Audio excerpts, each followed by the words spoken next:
তত্ত্বাবধায়ক সরকারের অনুপস্থিতিতে বাংলাদেশের মানুষকে যে ত্যাগ স্বীকার করতে হয়েছে, যে জীবনগুলো গিয়েছে, যে নির্বাচনগুলোকে কেড়ে নেওয়া হয়েছে, কোনো মানুষের ভোটাধিকার কেড়ে নেওয়া হয়েছে, তার মাধ্যমে যে অপশাসন, নিপীড়ন, নির্যাতনের রাজত্ব সৃষ্টি হয়েছে, তত্ত্বাবধায়ক সরকারের মাধ্যমে আমরা আশা করি সেটা আগামী নির্বাচনগুলোকে সুসংহত করবে, গ্রহণযোগ্য করবে এবং দেশের গণতন্ত্রকে আমরা যে প্রাতিষ্ঠানিক রূপ দেওয়ার কথা বলছি, কারণ হচ্ছে নির্বাচন হচ্ছে গণতন্ত্রের বাহক এবং যদি নির্বাচন সুষ্ঠু গ্রহণযোগ্য হয় তাহলে গণতন্ত্রের যাত্রা সেখান থেকে শুরু হয়।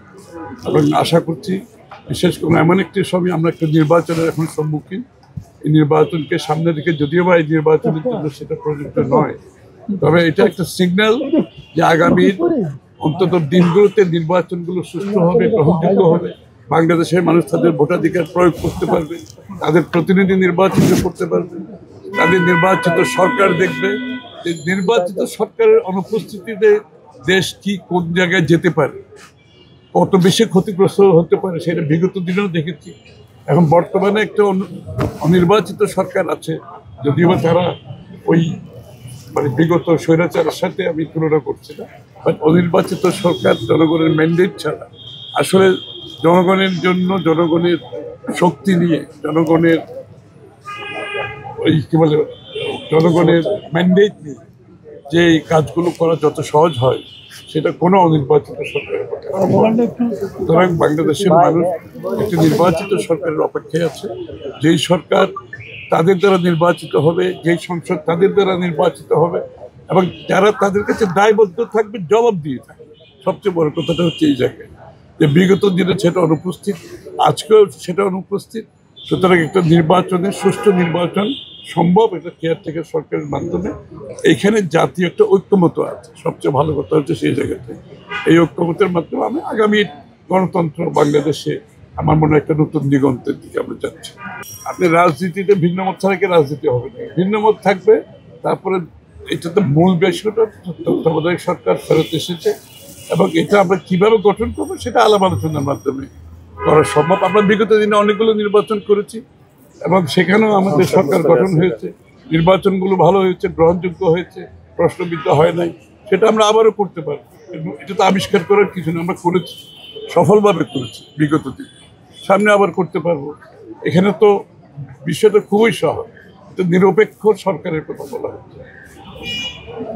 অনির্বাচিত একটা নিরপেক্ষ সরকার যেটা তত্ত্বাবধায়ক সরকার দায়িত্ব পালন করে, এটার কিন্তু চরিত্র, এটার গঠন, চরিত্র, এটার কার্যক্রম সব কিছু কিন্তু বিধিবদ্ধ আছে।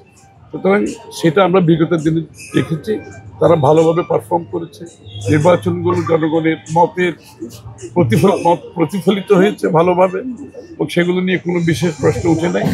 যদি প্রশ্ন কোনো সময় উঠেও থাকে সেগুলোর সমাধান তো আমাদের কাছে আছে। প্রত্যেকটি দলের নিজস্ব চিন্তা, ভাবনা, দর্শন আছে। সুতরাং কেউ আশা করে না আমরা সবাই এক জায়গায় যাব, এই জন্য আমরা ভিন্ন ভিন্ন দল। সুতরাং আগামী নির্বাচনকে সামনে রেখে প্রত্যেকটি দল জনগণের কাছে তাদের মেসেজ দেওয়ার চেষ্টা করবে, এটাই স্বাভাবিক। সুতরাং এর মধ্যে চিন্তার কোনো কারণ, এটাই গণতন্ত্র এবং আমরা গণতন্ত্রে আমরা সহনশীলতার কথা বলছি, অপরের মতের প্রতি শ্রদ্ধার কথা বলছি। এই সংস্কৃতির পরিবর্তন যদি করে আমরা নতুন সংস্কৃতি সৃষ্টি করতে না পারি, বিগত দিনের যে অপসংস্কৃতি ছিল সেখান থেকে সরে গিয়ে রাজনীতিতে নতুন সংস্কৃতি আনতে না পারি, যেটা বিএনপি চাচ্ছে, বাংলাদেশ জাতীয়তাবাদী দল চাচ্ছে, তারেক রহমান সাহেব চাচ্ছে, সহনশীল, পরস্পরের মতের প্রতি সম্মান জানানো, সহ অবস্থান, ভিন্নমত পোষণ করেও আমরা এক জায়গায় থাকতে পারি, জাতীয়ভাবে আমরা সবাই মিলে ঐক্যবদ্ধভাবে দেশ করতে পারি। প্রত্যেকটি দল কি করবে তাদের নিজস্ব ব্যাপার, তাই না? তার ভালো মন্দ বিবেচনা করবে জনগণ। আপনি কি ভালো করছেন না খারাপ করছেন, আপনি কি নীতি নৈতিকতার মধ্যে থেকে রাজনীতি করছেন, রাজনীতি কি বলে রাজনীতিক যে গ্রামার আছে তার মধ্যে থেকে রাজনীতি করছেন নাকি তার বাইরে যাচ্ছে। বাংলাদেশের মানুষ তো খুব, আমি একটা কথা আপনাদেরকে বলি, বাংলাদেশের মানুষ খুব নিবিড়ভাবে পর্যবেক্ষণ করছে, রাজনীতির দলগুলোকে করছে, রাজনৈতিক ব্যক্তিদেরও করছে, খুব নিবিড় পর্যবেক্ষণের মাধ্যমে তারা সামনের দিকে আসছে।